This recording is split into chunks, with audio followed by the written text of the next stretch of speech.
Румен Радев ќе биде новиот претседател на Бугарија.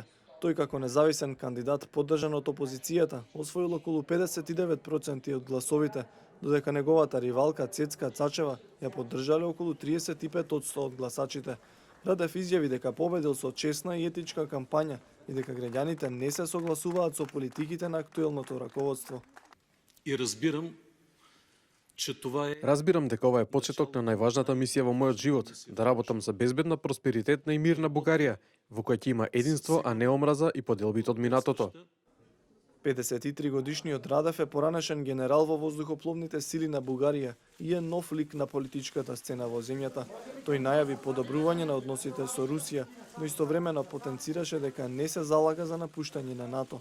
Изборниот резултат покажува дека голем дел од граѓаните во Бугарија се разочарани од Европската унија и сметаат дека официјална Москва може да им помогне за економската ситуација и туризмот.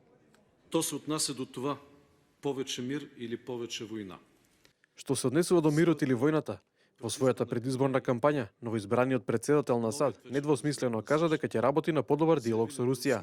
Ова ни дава надеж за мирно решение на конфликтите во Сирија и Украина и намалување на тензиите. Сите очекуваме тоа да се случи.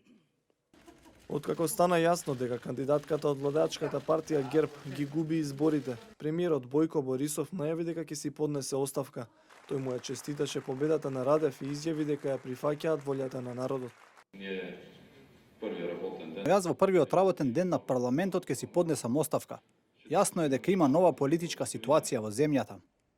Оставката на Борисов најверојатно ќе значи распуштање на парламентот и распишување на предвремени избори, најрано во март.